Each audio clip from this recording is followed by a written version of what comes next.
तो उसके न्यूक्लियस पे चार्ज क्या होगा, उसके न्यूक्लियस पे क्या चार्ज होगा, +80।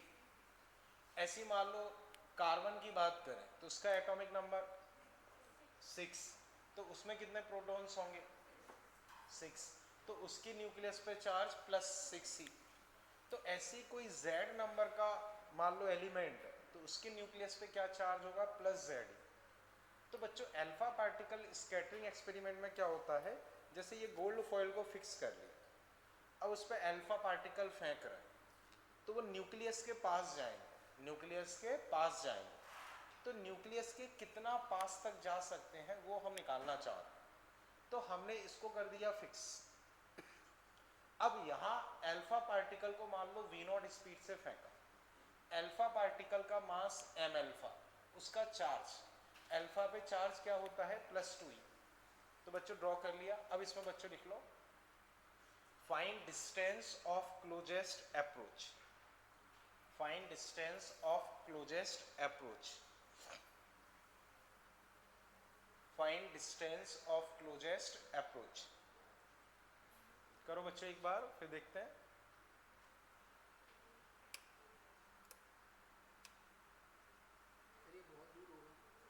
हाँ बच्चों ये बहुत दूर है, स्टार्टिंग में बहुत दूर है।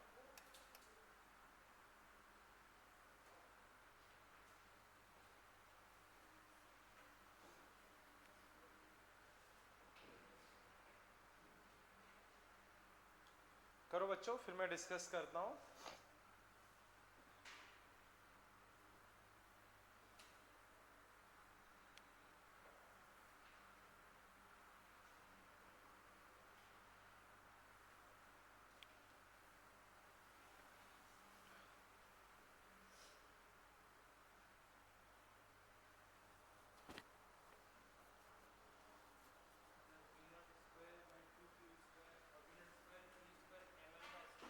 क्या किया ये बताओ।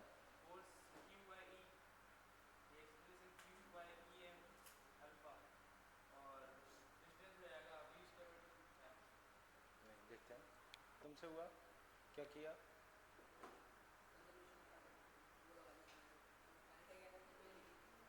एनर्जी का कंजर्वेशन, देखो इसमें फोर्स से करने में दिक्कत आएगी क्योंकि फोर्स वेरिएबल होगा, तो फोर्स से नहीं कर पाओ। फोर्स कांस्टेंट होता तो दिक्कत नहीं होती।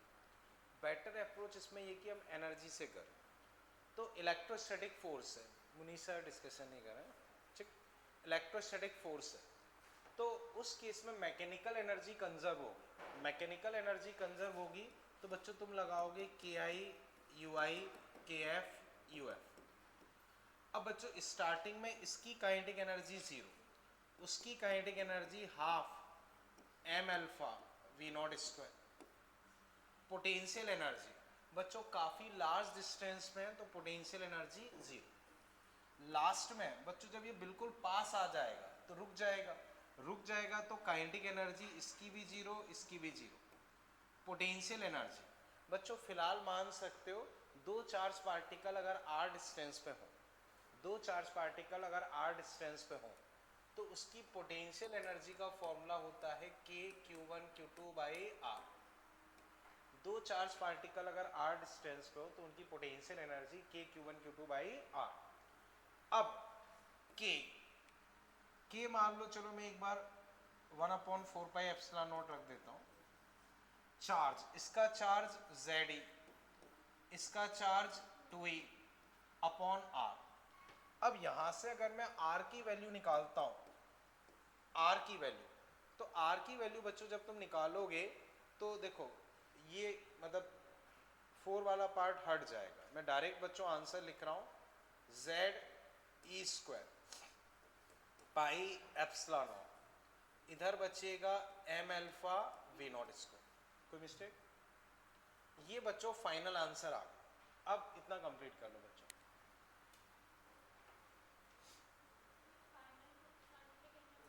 देखो मान लो इसमें रिपल्सन होगा तो इसकी स्पीड कम होती जाएगी, तो जब ये बिल्कुल पास में आ जाएगा तो इसकी स्पीड क्या हो जाएगी, 0, क्योंकि अगर और स्पीड होगी तो और पास जाएगा।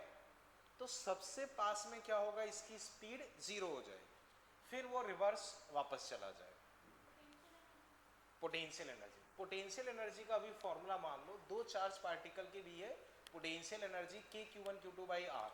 पहले ये मान लो इन्फानाइट पे है, तो इन्फानाइट रखोगे तो स्टार्टिंग पोटेंशियल एनर्जी 0। ठीक है बच्चों, कर लो।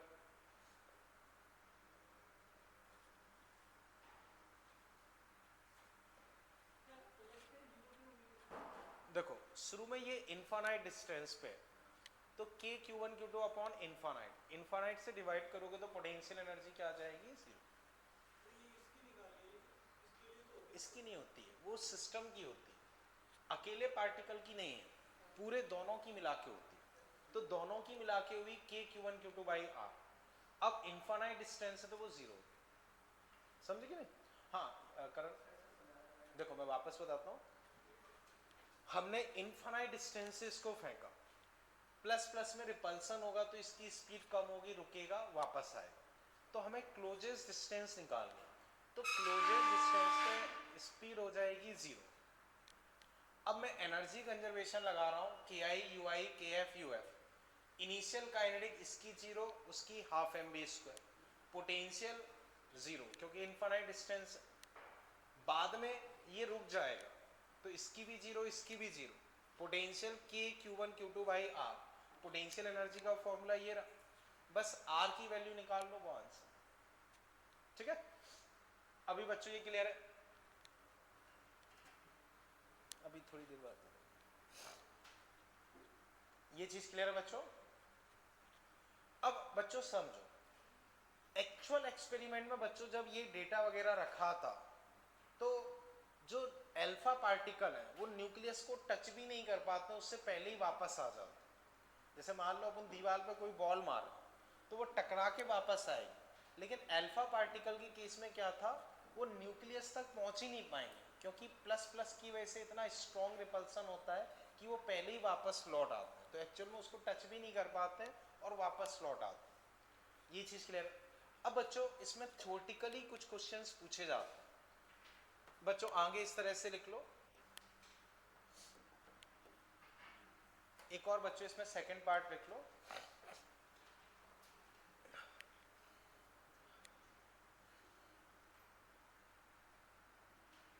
ठीक है, अब बच्चों इसमें सेकंड पार्ट लिख लो।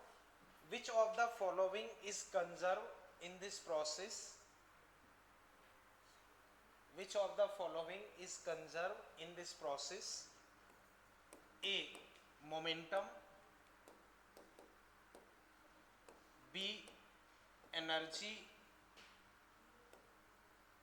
सी both. Which of the following is conserve in this process? Momentum, energy, both. बोलो बच्चों। तो बच्चों सिस्टम के लिए एनर्जी कंजर्व, मोमेंटम क्यों नहीं?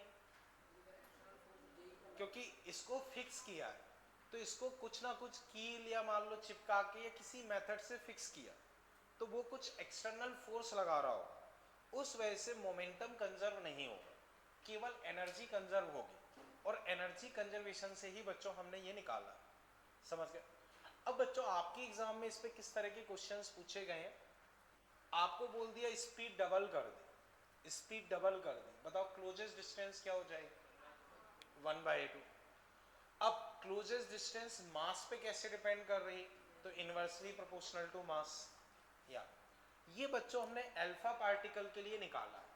अल्फा पार्टिकल की जगह अगर मान लो ये Q1 हो, ये Q2 हो, तो भी प्रोसेस वही रहेगी, बस यहाँ पे हम Q1 Q2 लिख दें। तो कोई अगर अदर क्वेश्चन रहता है तो भी बच्चों वही प्रोसेस रहेगी, कोई फर्क नहीं पड़ेगा। ये चीज क्लियर है बच्चों? हटा दूं अभी इसे, कोई दिक्कत बच्चों? ठीक, इसे बच्चों फिर मैं हटा, कोई दिक्कत अभी इसमें? समझ गया ना बच्चों? ठीक, ठीक है ना बच्चों? अब नेक्स्ट एग्जांपल देखो। मान लो बच्चों जैसे ये चार्ज है Q1, इसका मास है m, ये चार्ज है Q2, इसका मास मान लो बच्चों 2m, ये अभी रेस्ट पे है, स्मूथ सरफेस पे। बच्चों चाहो तो मैं सरफेस बना देता हूं, ऑन स्मूथ सरफेस। ये बच्चों अभी इन्फानाइट पे है, v नॉट स्पीड इसको दी, ठीक है बच्चों। ये डायग्राम ड्रॉ कर लो, फिर मैं क्वेश्चन लिखवाता हूं। दोनों पे चार्ज प्लस Q1 Q2 है।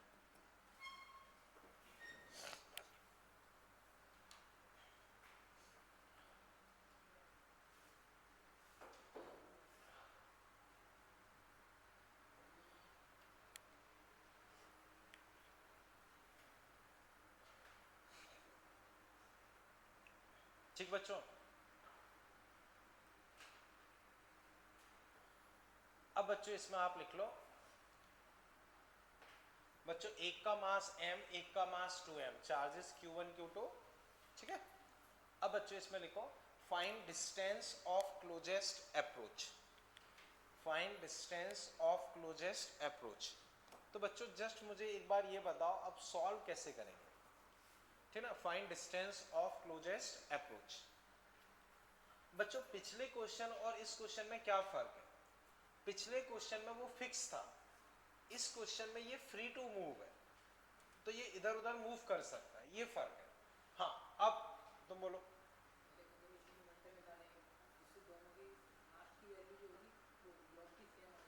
ठीक है, और कोई उसके अलावा जो बताना चाहे? ठीक है आपका सही है। बच्चों देखो इसमें एक चीज ये समझो, सबसे पहले हमें ये सोचना होगा, हमसे डिस्टेंस ऑफ क्लोजेस्ट अप्रोच पूछिए, तो इनके हम प्रियांश से कुछ पूछना हो पूछो। Find distance of closest approach, find distance of closest approach, ठीक है बच्चों। अब बच्चों मैं डिस्कस कर रहा हूं वो समझो। बच्चों ध्यान से देखो, ये दोनों प्लस प्लस चार्ज है, प्लस प्लस चार्ज में अट्रैक्शन होता है या रिपल्सन? प्लस प्लस में क्या होता है? रिपल्सन। ये चीज क्लियर है? अब फिर समझो। अब बच्चों एक एग्जांपल आप देखो, जैसे मान लो ये है, इस पे प्लस चार्ज, इसकी स्पीड 10, इस पे भी प्लस चार्ज है, ये रेस्ट पे। तो बच्चों बताओ इनके बीच की डिस्टेंस कम होगी या बढ़ेगी? देख के बताओ बच्चों, ये रेस्ट पे है, इसको इधर फेंका है, बीच की डिस्टेंस कम होगी कि बढ़ेगी? बच्चों ये तो रुका है, ये इसकी तरफ आएगा, तो डिस्टेंस क्या होगा? कम ही होगी। तो बच्चों फिर बताओ बीच की डिस्टेंस क्या होगा? कम होगा। अब समझो, इन दोनों में रिपल्सन है, तो इस पे फोर्स लगेगा इधर, इस पे फोर्स इधर, तो इस फोर्स की वजह से इसकी वेलोसिटी क्या होगी? बढ़ेगी, और उसकी वेलोसिटी कम होगी। तो अब मान लो इसकी वेलोसिटी 1 हो गई, इसकी वेलोसिटी 9। अब बताओ इनके बीच की डिस्टेंस बढ़ेगी या कम होगी? 9 और 1 ऑब्वियस सी बात है, पास आएंगे। अब अभी भी फोर्स तो बच्चों इधर ही लगना है, रिपल्सन का, तो इसकी स्पीड बढ़ के मान लो 2 हो गई, इसकी 8 हो गई। अब बताओ डिस्टेंस कम होगी बढ़ेगी? कम। मान लो ये 3, ये 5 या 7 मान लो, अब कम। ये 4, ये 6, अब ये 5, ये 5, अब कांस्टेंट। अब अभी भी फोर्स इधर है, तो अब इसकी स्पीड बढ़ के 6, अब 4, अब डिस्टेंस बढ़ेगी। तो बच्चों यहां तक डिस्टेंस क्या हुई? कम हुई।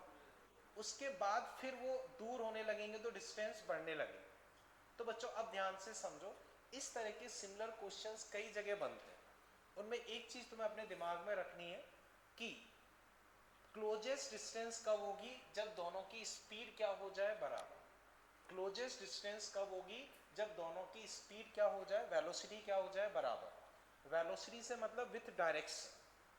तो इस तरह के क्वेश्चंस सेंटर ऑफ मास वगैरह में भी बनते हैं, उसमें यही फंडा लगता है कि दोनों की वेलोसिटी क्या हो जानी चाहिए? बराबर। अब समझो, जब ये क्लोजेस्ट डिस्टेंस पे होंगे तो m q1, इसकी स्पीड v मानी, 2m q2, इसकी स्पीड भी क्या हो जाएगी? v। और मान लो डिस्टेंस r है, डिस्टेंस क्या है? r।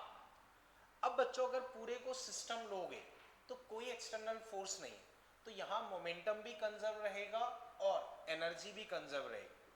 तो बच्चों यहां से यहां तक मोमेंटम कंजर्वेशन लगाओ, एनर्जी कंजर्वेशन लगाओ, एक बार सॉल्व करो, फिर मैं डिस्कस करता हूं। क्वेश्चन बच्चों समझ गए ना? करो फटाफट। तो बच्चों मोमेंटम कंजर्वेशन लगाना है, एनर्जी कंजर्वेशन लगाना है। कर लो बच्चों।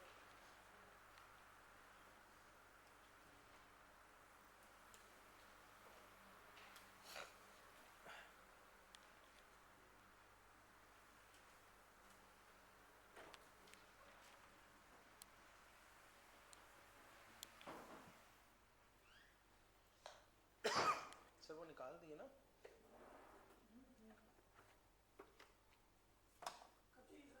अभी मतलब अभी नहीं, मतलब इस अगली क्लास में।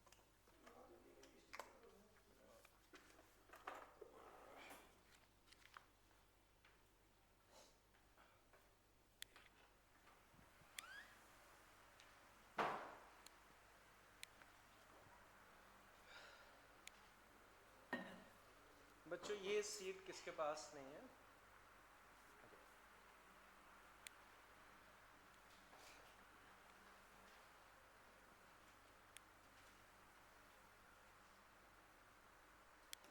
ओके बच्चों, आई थिंक अटेम्प्ट कर लिया होगा।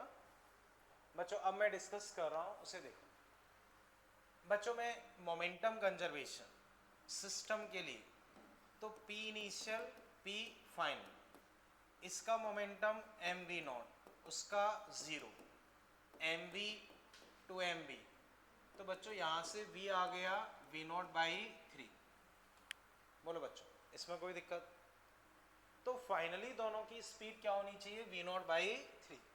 अब energy conservation ki ui kf uf, initial kinetic energy half M v naught square, दूसरे की 0। पोटेंशियल एनर्जी बच्चों इनफाइनाइट पे है 0।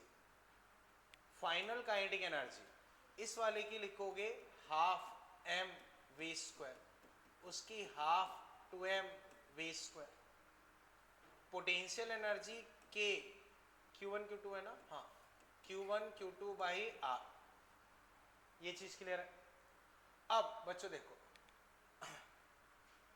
Half M v naught square minus, बच्चों इससे देखो ये कितना हुआ? 3m v square by 2, 3m v square by 2 के Q1 Q2 बाई आर। ये क्लियर है?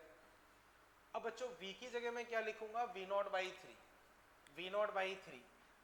तो half m v naught square 3m by 2 v naught square by 9 के Q1 Q2 बाई आर। बच्चों ये 3 टाइम्स कटे, इसमें 3 का मल्टीप्लाई डिवाइड करता हूँ तो 3 में से एक गए 2, 2 बाई 6 तो 1 बाई 3। तो बच्चों मैं डायरेक्ट लिख रहा हूँ m v naught square by 3 के Q1 Q2 बाई आर। बच्चों ये सब्ट्रैक्शन सही किया मैंने? ठीक है। तो यहाँ से बच्चों r तुम्हारे पास क्या आ गया? 3k Q1 Q2 upon m v naught square. ये आंसर आ गया बच्चों। ये देखो v की जगह मैंने v नॉट बाई 3 रखा तो उसका स्क्वायर हो गया v नॉट स्क्वायर बाई 9। कर लो बच्चों फटाफट, समझ गए ना बच्चों? बोलो हर्षित, कोई डाउट लग रहा हो?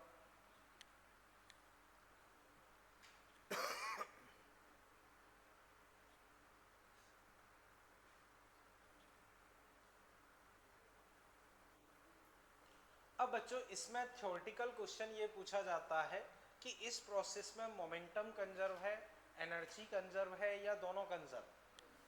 तो बच्चों हमने दोनों का कंजर्वेशन लगाया है तो दोनों ही कंजर्व है।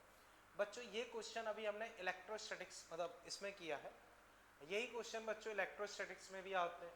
इसके अलावा यही पैटर्न में स्प्रिंग लगा दी जाती है तो पैटर्न वही रहता है। ये सेंटर ऑफ मास वगैरह में भी आता है, वहाँ स्प्रिंग आ जाती है तो स्प्रिंग का मैक्सिमम कंप्रेशन या इलोंगेशन पूछते हैं। प्रोसेस 100% सेम रहती है। अब बच्चों इसमें मास मैंने m2m ली है, mm m3m कुछ भी हो फर्क नहीं पड़ता है, प्रोसेस सेम रहेगी। कंसेप्ट केवल बच्चों जो याद रखने लायक है वो ये है कि जब भी क्लोजेस्ट डिस्टेंस इस तरह की सिचुएशन में होगी तो दोनों की वेलोसिटी सेम हो जाएगी, दोनों की वेलोसिटी सेम हो जाएगी। ये चीज क्लियर है? उसके अलावा बच्चों मोमेंटम कंजर्वेशन लगाओ, एनर्जी कंजर्वेशन लगाओ, आंसर आ जाएगा। इससे पिछले वाले पैटर्न में बच्चों मोमेंटम कंजर्वेशन नहीं लगेगा, केवल एनर्जी कंजर्वेशन लगेगा। समझ गए बच्चों?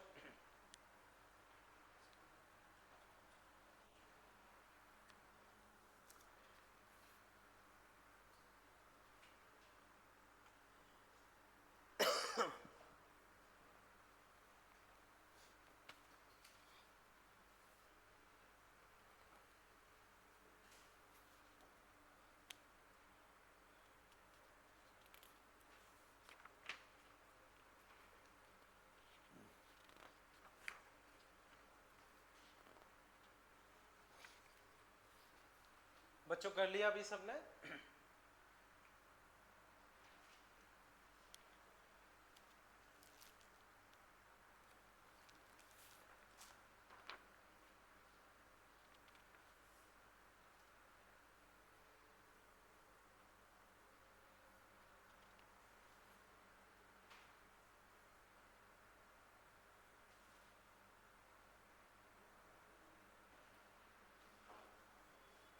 बच्चों यहां तक कोई दिक्कत? अब बच्चों जो मैंने तुम्हें ये वाली एक सीट प्रोवाइड की है, उसमें फर्स्ट 5 क्वेश्चन बच्चों अटेम्प्ट करो। First 5 question.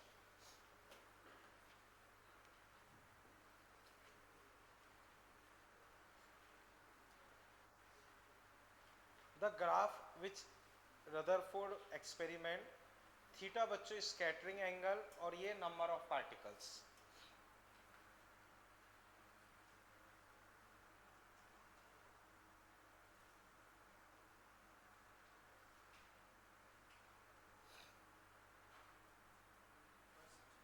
बच्चों एक बार कर लो, जब मैं पूछूं तब बताना। फर्स्ट 5 क्वेश्चन बच्चों करने।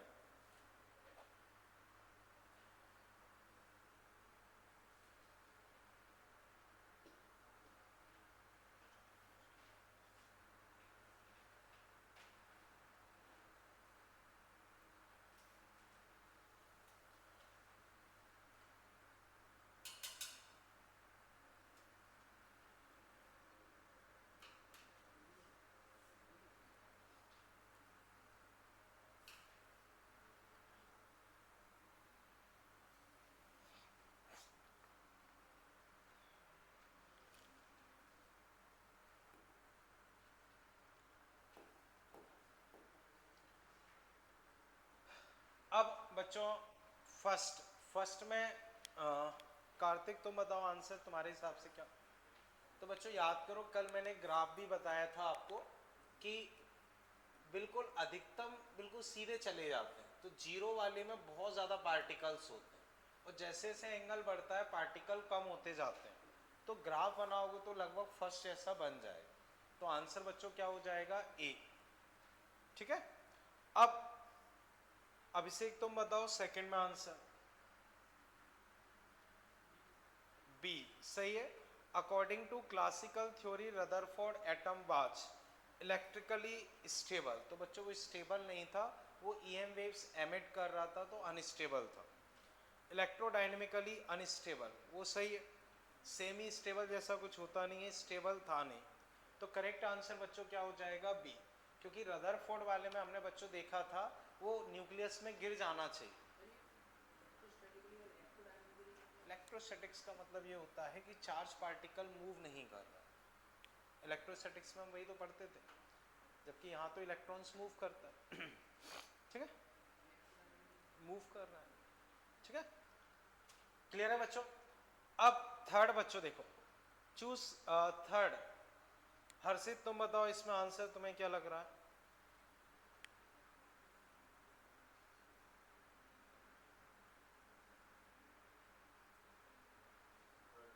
सही है। बच्चों देखो, in ground state Rutherford model electron are in stable equilibrium. तो बच्चों पहली बात तो इक्विलिब्रियम में रहेगा ही नहीं, क्योंकि रोटेट कर रहा है तो रोटेशन में कभी इक्विलिब्रियम होती ही नहीं है। अगर वो सर्कुलर मोशन में तो एक्सीलेशन होगा, एक्सीलेशन होगा तो इक्विलिब्रियम जैसी कोई चीज होती ही नहीं है। while Thomson Verdon electrons always experience a net force, वो गलत ही है बच्चों।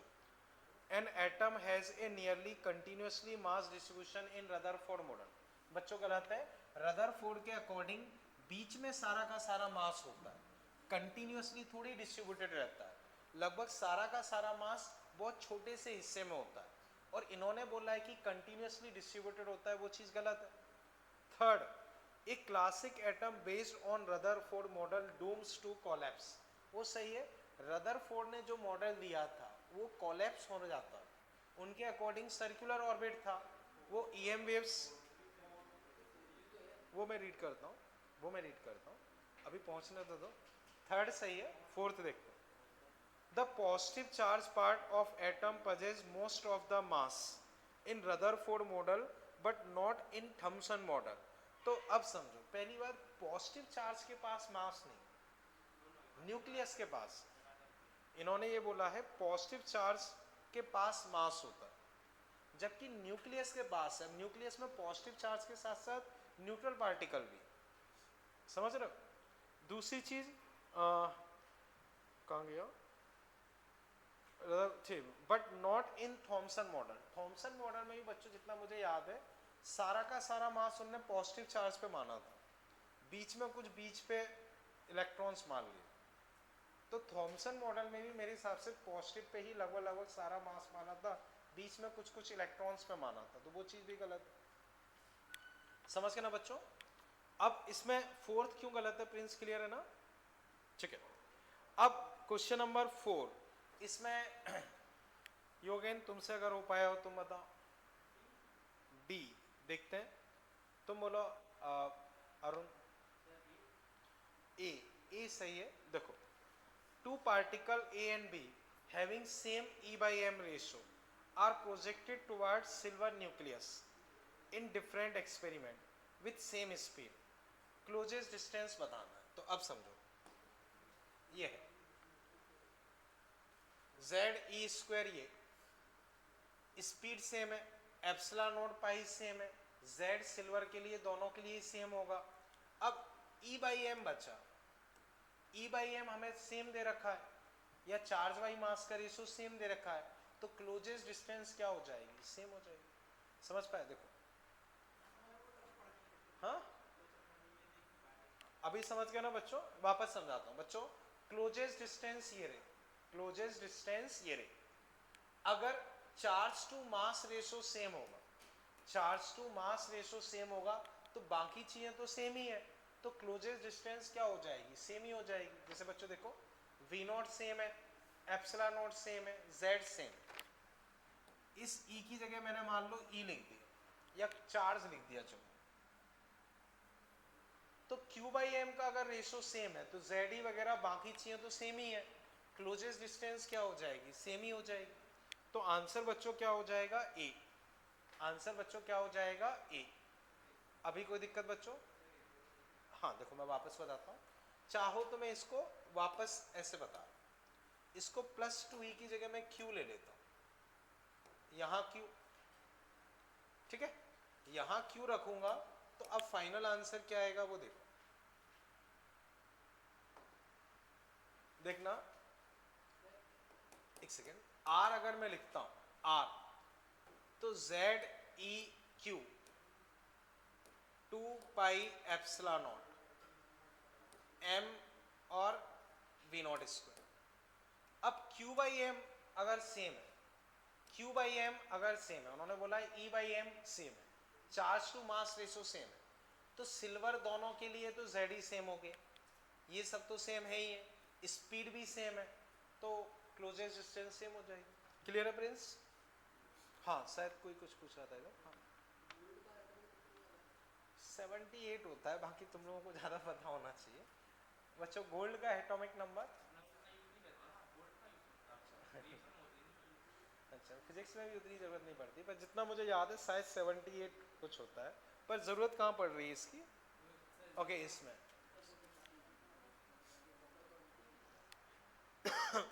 अगर ऐसा है तो मैं थोड़ा सा सर्च कर लेता हूँ, जैसे 78 शायद होता है गोल्ड एटॉमिक नंबर,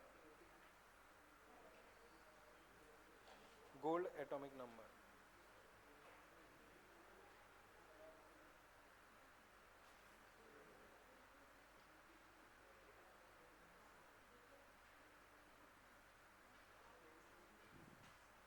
79 है, एक कम बताया मैंने, 79, ठीक है ठीक है 79 होता है। खैर बच्चों नेक्स्ट कर लिया बच्चों, अप टू 4 कोई दिक्कत किसी को, ठीक है ना। अब नेक्स्ट देखो, नेक्स्ट बच्चों जिससे हुआ हो एक बार हैंड राइज करें। मेगा है, कैपिटल एम। इलेक्ट्रॉन वोल्ट थोड़ा सा सोचो फिर मैं बताता हूँ।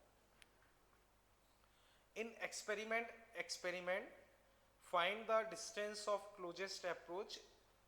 इसका यूज ये है, देखो स्पीड की जगह उन्होंने काइनेटिक एनर्जी दे दी। अब सोचो बच्चों,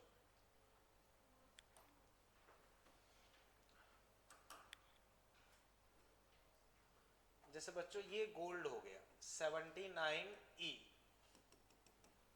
ये अल्फा पार्टिकल, उसको इधर फेंका, हालांकि उसकी जरूरत नहीं पड़ेगी वैसे ही अच्छा थोड़ा सा यूज तो पड़ेगा। हाँ करो बच्चों एक बार। अल्फा पार्टिकल पे चार्ज बच्चों +2E, इस पे चार्ज +79E।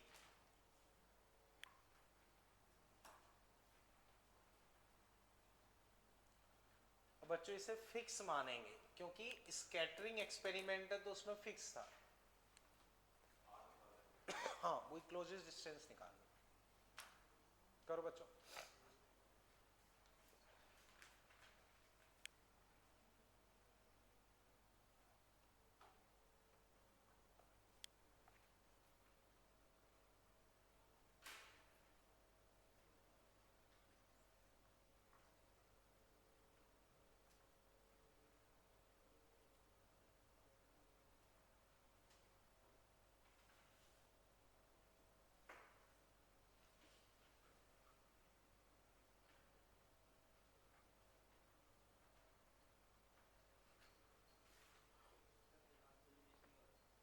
चलो कोई नहीं बच्चों, जिससे भी हुआ हो एक बार हैंड राइज करें।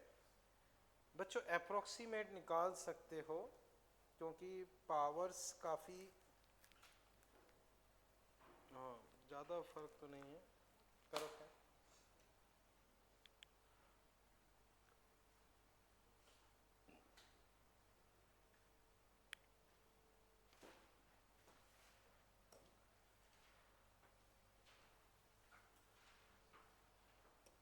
चलो बच्चों फिर मैं डिस्कस करता हूँ, ठीक है बच्चों। देखो वही एनर्जी कंजर्वेशन के आई, तो कितनी दी है शायद 6 मेगा इलेक्ट्रॉन वोल्ट, तो के आई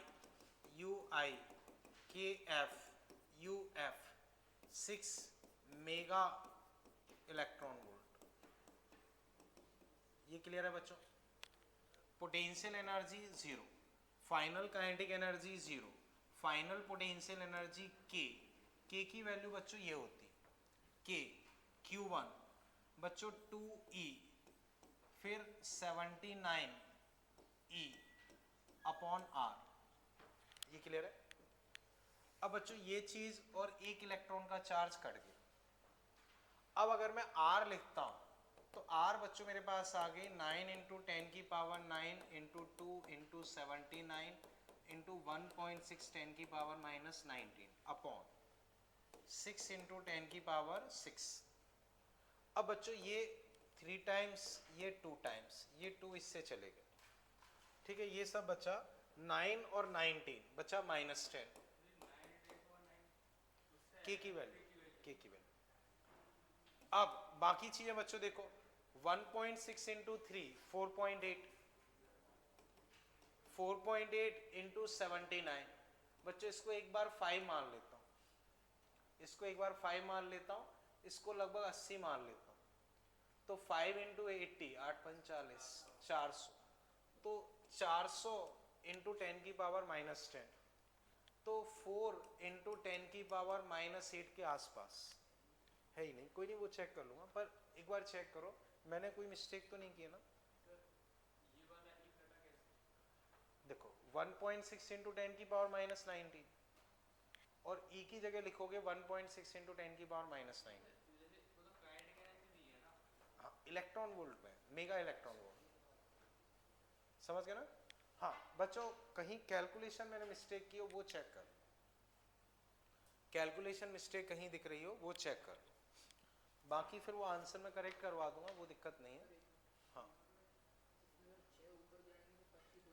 अच्छा, 19 और 9 ये बच्चे -10, ये 6 मैं भूल गया, तो -10 और ये 6 मैं भूल गया, तो -6 और आ जाएंगे तो 14, 40, तो 4 इंटू 10 की पावर -14 यानी कि डी ऑप्शन। लगभग बच्चों डी ऑप्शन अपना आ जाएगा, क्योंकि यहाँ चीज़ें मैंने बढ़ा के ली हैं, तो थोड़ा कम करोगे तो ऑप्शन कौन सा आ जाएगा, डी, दिल्ली। ठीक है बच्चों, अभी बच्चों ये क्लियर है? ठीक, समझ गए ना बच्चों?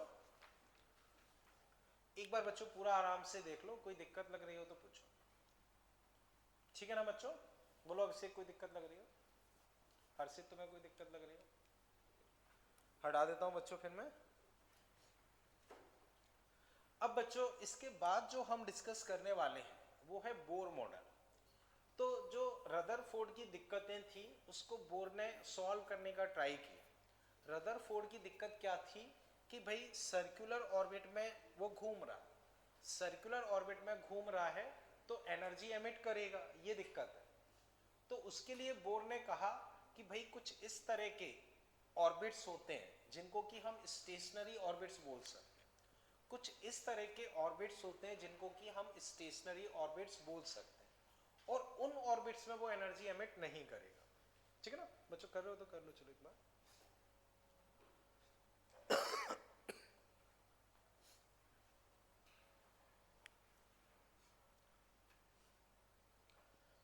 बच्चों इस क्वेश्चन में अभी कोई दिक्कत तो नहीं ना? ठीक है, अब बच्चों आगे फिर हम डिस्कशन कर रहे हैं, उस चीज को समझो। जो मैंने बताया कि रदरफोर्ड की क्या दिक्कत थी कि उनका जो मॉडल था उसमें एनर्जी एमिट हो रही थी। तो बोर ने कहा कि भाई कुछ ऐसे ऑर्बिट्स होते हैं जिनको हम स्टेशनरी या स्टेबल ऑर्बिट्स बोल सकते हैं, जिनमें इलेक्ट्रॉन अपनी एनर्जी एमिट नहीं करता।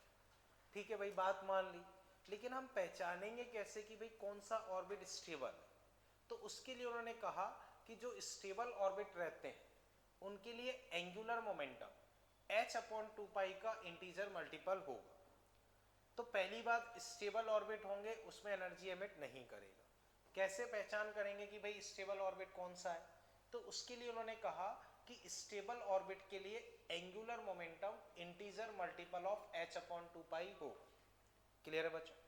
तो एंगुलर मोमेंटम होता है बच्चों mvr। क्या होता है? mvr। mvr equal to nh/2π, ये आ गया। वही बच्चों मैंने यहां बता रखा है बोर्स मॉडल। आप पहला लाइन देखें, according to this model electron can revolve only in certain stable orbit called stationary orbit. In these orbit electron does not emit any energy. तो इलेक्ट्रॉन केवल उन्हीं स्टेशनरी ऑर्बिट में रिवॉल्व करेगा जिसमें कि वो एनर्जी एमिट ना करे। अब इन स्टेबल ऑर्बिट के लिए मैंने बच्चों, for these stable orbit angular momentum of electron h/2π का इंटीजर मल्टीपल होगा। तो mvr nh/2π, m mass of electron, v उसकी स्पीड, r रेडियस, nh/2π। ये चीज क्लियर है? अब दूसरी दिक्कत बच्चों रदरफोर्ड के साथ क्या थी? स्पेक्ट्रम वाली। कौन सी दिक्कत थी? स्पेक्ट्रम वाली। रदरफोर्ड के अकॉर्डिंग हर तरह की वेवलेंथ मिलनी चाहिए, क्योंकि मैंने आपको एग्जांपल दिया कोई सी भी रेडियस हो सकती, लेकिन वास्तविकता में हमें कुछ फिक्स सेट मिल रहा था।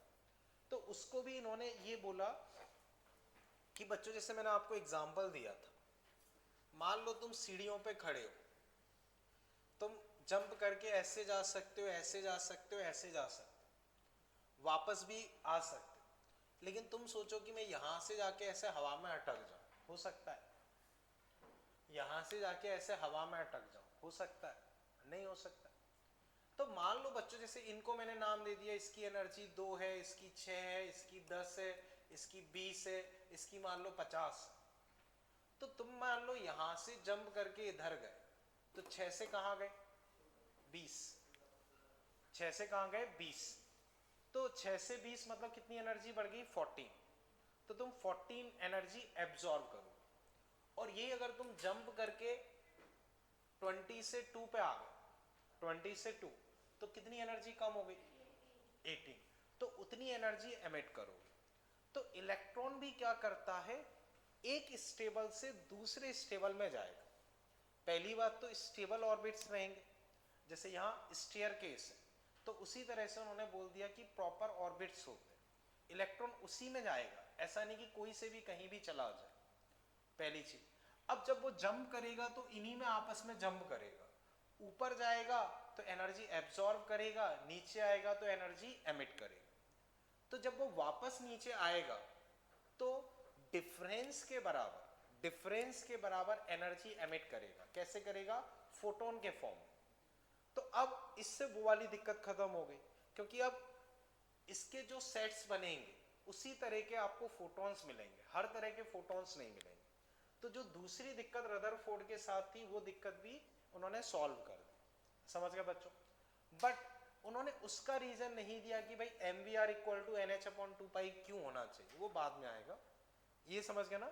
तो बोर की पोस्टुलेट्स बच्चों ये थी, समझ गए ना। हाँ, वो ये सेकंड पोस्टुलेट हो गई, लेकिन ऐसा क्यों है वो डी ब्रोगली ने बाद में बताया, वो हम बाद में पढ़ेंगे, समझ गए ना बच्चों। तो अब बच्चों इसके बाद आप देखो नेक्स्ट लाइन बच्चों जो मैंने इसमें बताई, शुरू की दो पोस्टुलेट तो मैंने रीड कर दी। Electron can make transition from its one stable orbit to another stable orbit, while doing so it will emit a photon whose energy is same as difference of initial and final energy.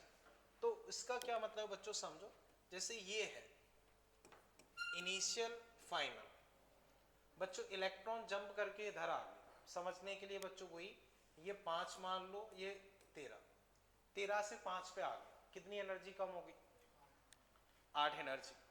तो 8 energy कम हो गई, कैसे निकाली, initial, बच्चों इसको initial मानेंगे, जहां पहले होगा उसे इनिशियल मानते हैं, ये फाइनल माने।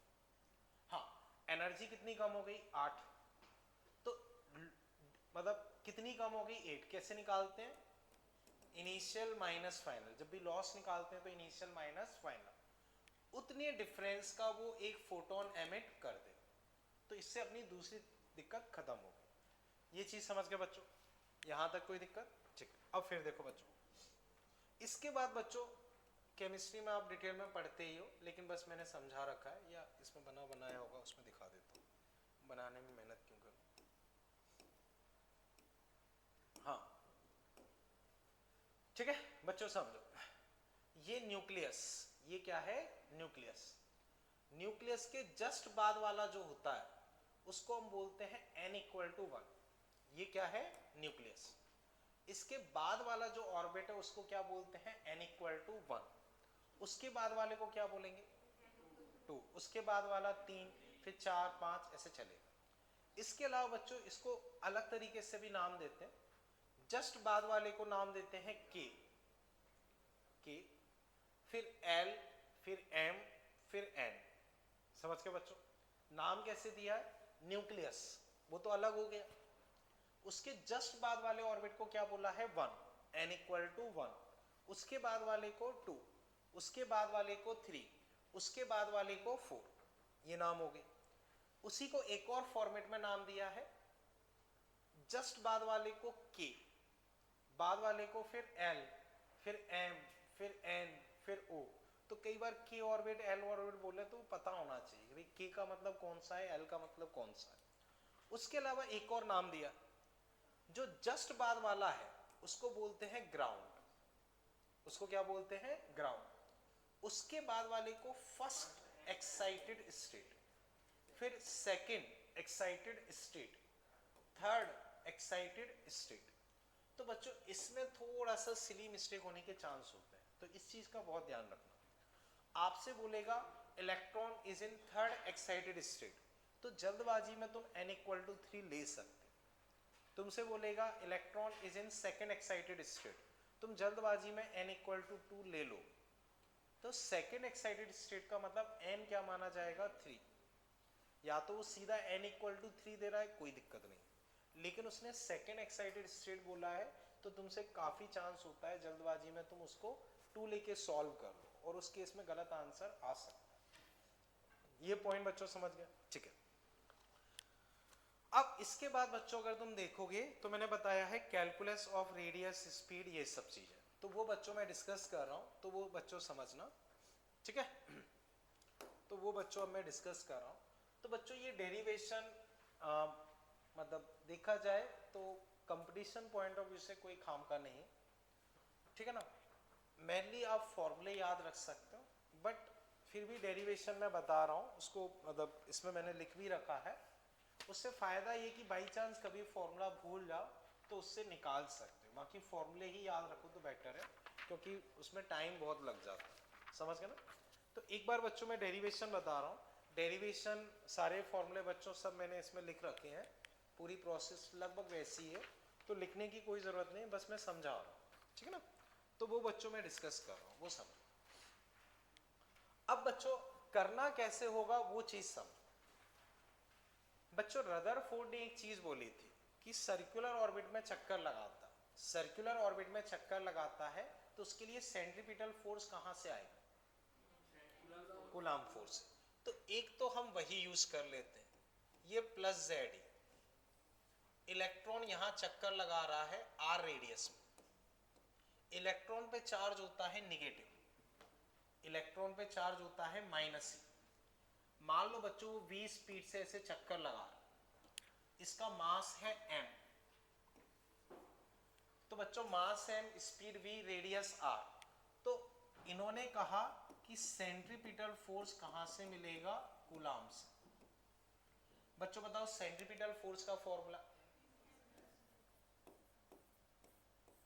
ठीक है, कूलाम फोर्स का फॉर्मूला K(Q1Q2/r²। तो K की जगह बच्चों 1/4πε0 Q1 Ze, इधर E बच्चों डायरेक्शन लॉजिकली हम ले चुके हैं तो माइनस लिखने की जरूरत नहीं होती है, r²। ये फर्स्ट इक्वेशन। दूसरी चीज बच्चों आपको क्या दिए? एंगुलर मोमेंटम h/2π का इंटीजर मल्टीपल, तो mvr इक्वल टू nh/2π। बस ये दो चीजों से ही आपके सारे फॉर्मूले ड्राइव होते, समझ गए ना। एक ये, एक ये। अब मान लो बच्चों मैं कोई एक चीज निकालना चाह रहा हूं तो वो समझते हैं। देखना बच्चों, ये सिचुएशन है तो इसमें एक आर अपना कट गया, एक आर बच्चों अपना कट गया।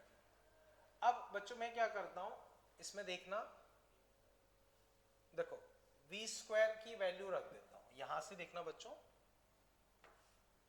इसका स्क्वायर कर रहा हूं तो m² v² r² n² h² 4π², ठीक है बच्चों। v² की वैल्यू बच्चों यहां से मैं उसमें पुट कर रहा हूं, तो वो बच्चों ध्यान से देखना, m मैंने वैसा ही छोड़ा, यहां से v² बच्चों n² h² 4π², नीचे क्या आएगा m² r², इस साइड बच्चों क्या बचेगा ze², 4πε0r। चेक करो बच्चों। अब बच्चों एक आर यहां से कट गए, एक आर यहां से कट गए। फाइनली बच्चों देखोगे तो इसको मैं यहां भेज रहा हूं, आर तुम्हारे पास क्या आ गया m, n² h²। बच्चों चेक करते रहना अगर मैं कहीं मिस्टेक करूं, आर यहां पे आया m n², एक m भी यहां से कट जाएगा, तो एक m कट जाएगा, उसे हटाता हूं। मैं वापस बताता हूं, देखो ये वाली स्टेप क्लियर है बच्चों, ये क्लियर है, इसी का स्क्वायर कर दिया, ये आ गया। एक बार रुको, ये चीज कर दी, अब समझो, यहां से मैंने v² की वैल्यू रखी, v² n² h² m² r² 4π², और v² को मैंने यहां रख दिया, तो m/r, r तो एक ऑलरेडी कट चुका है तो केवल बचा यहां m बचा। v² की जगह मैंने ये पूरा रख दिया, उसमें एक m इससे कट गए, एक r इससे कट गए, 4π भी कट जाएगा, 4π और ये कट गए। चेक करो बच्चों। अब फाइनली बच्चों r तुम्हारे पास क्या आएगा, r को मैं इधर लेके गया, ε0 ऊपर आया, नीचे बच्चों क्या बच रहा है, नीचे बच्चों बच रहा है पाई एम जेड स्क्वायर। देखो होगा कहीं मिस्टेक की, आर तो उधर ले आए।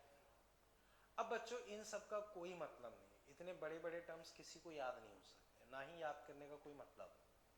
याद क्या रखना होता है वो समझो। इन सब की वैल्यूज बच्चों जब रख दोगे, इन दोनों को छोड़ के इन सब की वैल्यूज बच्चों जब रख दोगे तो तुम्हारे पास फाइनली निकल के आएगा 0.53 angstrom n square by z. ये तुम्हारे पास फाइनली निकल के आएगा, वो तुम्हें याद रखना। समझ पाए बच्चों, वो याद रखना। बाकी इतने बड़े बड़े फॉर्मूले वगैरह का कोई मतलब नहीं होता है, किसी को याद नहीं रहता। हाँ ये चीज तुम्हें याद रखनी है, 0.53 एन स्क्वायर बाई जेड। तो इसमें बच्चों मैंने बाद में शायद लिखा भी होगा, रेडियस जब कहीं लिखी होगी। तुम देखो बच्चों, रेडियस ये निकलवाई मैंने, वो अपने पास निकल के आ गई है, तो मैंने फाइनली लिखा है 0.53 n square by z angstrom. ये चीज बच्चों काम की। इसमें जो ये 0.53 होता है बच्चों, इसमें n1 रखो, z1 रखो। z1 बच्चों किस एटम के लिए होता है, हाइड्रोजन। और n1 का क्या मतलब होता है, तो अगर मैं पूछता हूं हाइड्रोजन की ग्राउंड स्टेट में रेडियस बताओ, क्या होगी, 0.53 एंगस्ट्रॉम। तो इसी को हम एक और नाम देते हैं बोर रेडियस। क्या देते हैं, बोर रेडियस। तो जो ये 0.53 एंगस्ट्रॉम है, इसी को कई बार ए नॉट आर नॉट किसी से भी डिनोट कर देते हैं, और इसको हम बोलते हैं बोर रेडियस। बच्चों रेडियस का फॉर्मूला समझे। तो अब तुम्हें ये याद रखना है, प्रोसेस मैंने बता दी है लेकिन वो उतनी काम की नहीं है, फाइनल फॉर्मूला ये काम का। अब बच्चों वापस समझो, मैंने रेडियस निकाल ली, अब मैं स्पीड निकालना चाह रहा हूं, स्पीड। तो इस फॉर्मूले पे फोकस करो, इस फॉर्मूले पे। तो बच्चों मैं बड़ा सा फॉर्मूला लेके नहीं चल रहा हूं, बस काम के फॉर्मूले डिस्कस करो। एम वी आर की जगह मान लो बच्चों मैंने ये रखा 0.53 n square by z, r की जगह ये रखा एन एच अपॉन 2 पाई।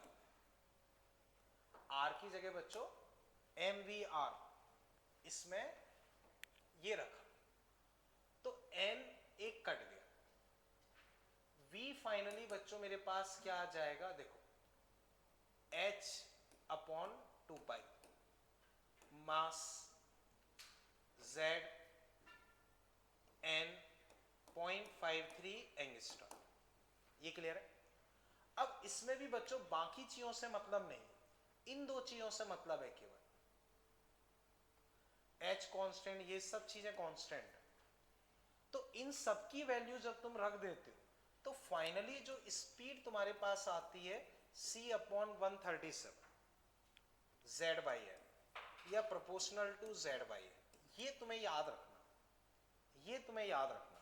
इतने बड़े से फॉर्मूले का कोई मतलब नहीं। बच्चों समझ गए।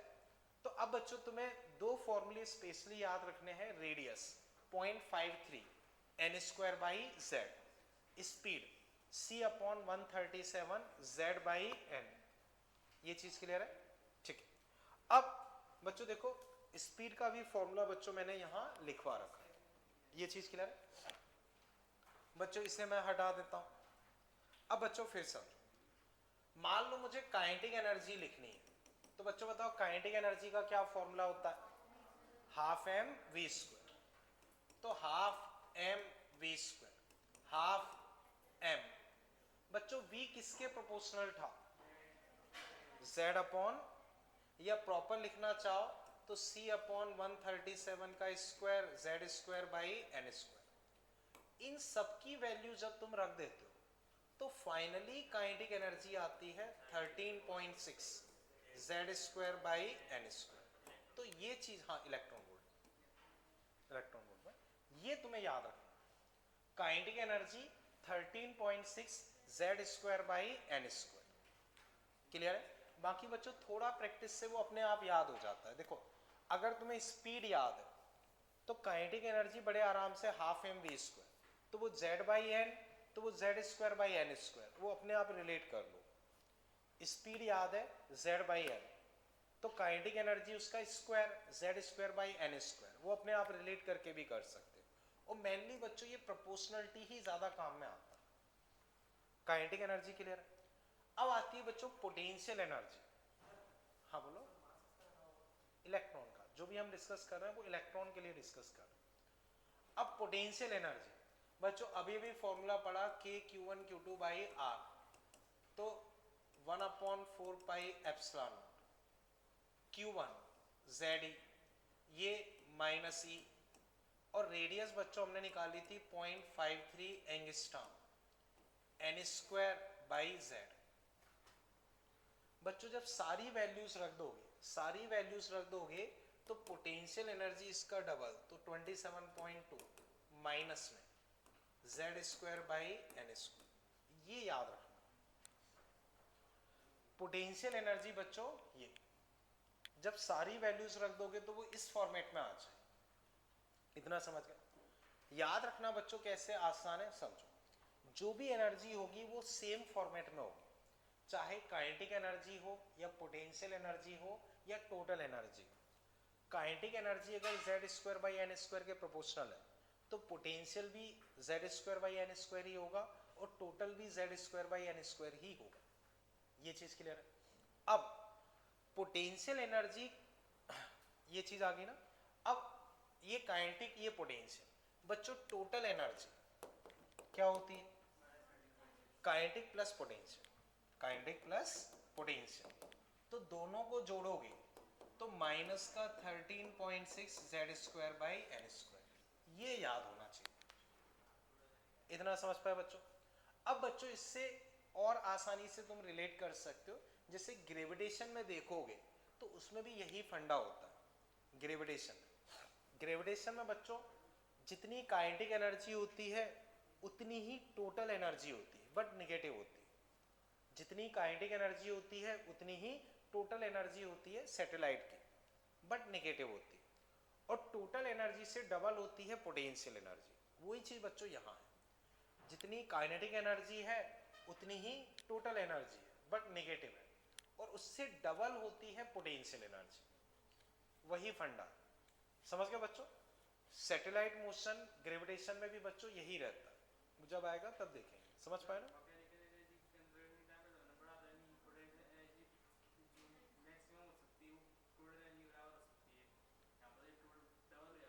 नहीं नहीं, निगेटिव में होगा।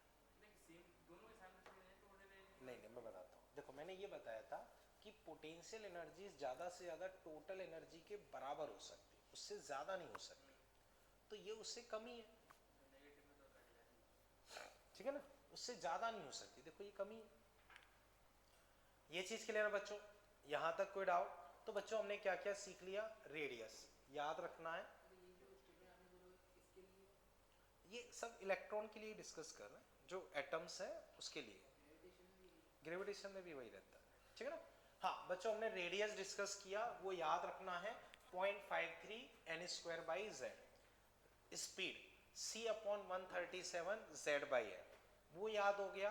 तो kinetic energy half M we square z square by N square. धीरे धीरे 13.6 वगैरह वो रट जाता।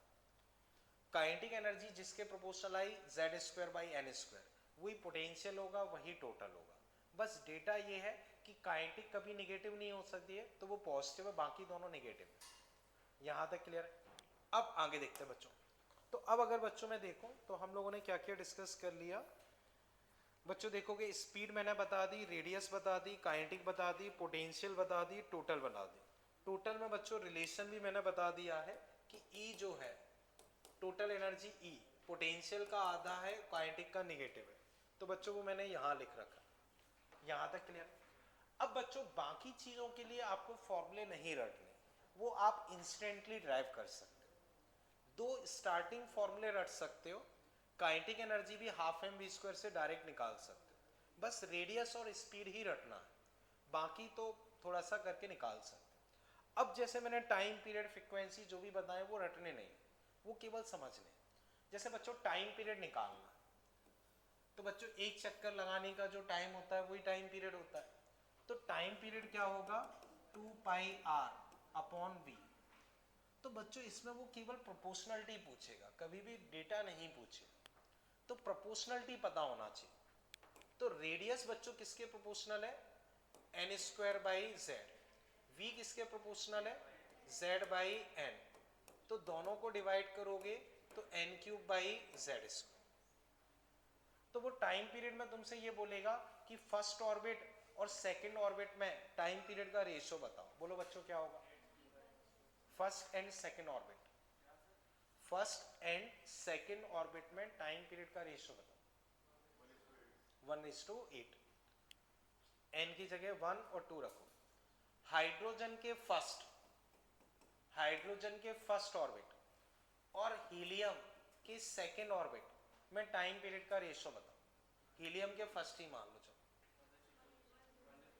देखो हाइड्रोजन का फर्स्ट और हीलियम का फर्स्ट ऑर्बिट में टाइम पीरियड का रेशियो देखो जेड स्क्वायर, तो 4 का फैक्टर आ जाए, एन तो वही है तो 4:1 या 1:4, 4 का फैक्टर आएगा, समझ गए ना, शायद नहीं समझे बच्चों, क्लियर है ना, ठीक है समझ गए। अब बच्चों ये टाइम पीरियड आ गया, पूछा जाए फ्रीक्वेंसी, तो टाइम पीरियड का उल्टा होता है, तो ये n cube by z square आया है तो वो हो जाएगा z square by N cube, उसी में भी इसी तरह के रेशियो बेस्ड क्वेश्चंस होते हैं। तो बच्चों फिर मैंने टाइम पीरियड बताया है, फ्रीक्वेंसी बताई, फिर बच्चों मैग्नेटिक मोमेंट बच्चों समझो किसी किसी को हो सकता है अभी नहीं पता हो तो मैं बता रहा हूं, मान लो आई करंट इसमें फ्लो कर रहा है, इसका एरिया ए है, आई करंट फ्लो कर रहा है, एरिया कितना है ए, तो मैग्नेटिक मोमेंट बच्चों होता है आई इंटू एरिया।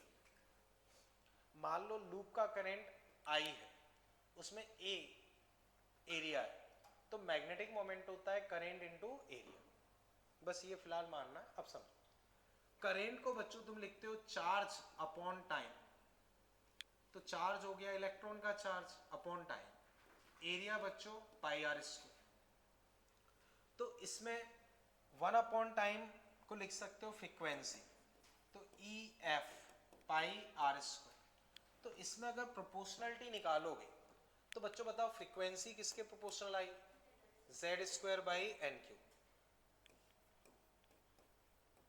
और रेडियस बच्चों एन स्क्वायर बाई जेड, उसका स्क्वायर करोगे तो एन की पावर 4 जेड स्क्वायर, तो ये किसके प्रोपोर्शनल आ गया, एन के, ठीक है, तो ये तुम्हारा किसके प्रोपोर्शनल आ गया, एन के। फिर बच्चों कई बार पूछते हैं magnetic field at centre, magnetic field at centre, तो वो भी बच्चों जस्ट अभी मान सकते हो, मान लो आई करंट फ्लो कर रहा, रेडियस आर है, तो लूप के सेंटर पे मैग्नेटिक फील्ड होता है mu naught i upon 2 pi r, loop के सेंटर पे मैग्नेटिक फील्ड होता है mu naught i upon 2 pi r, तो म्यू नॉट फिक्स है, 2 फिक्स है, पाई फिक्स है,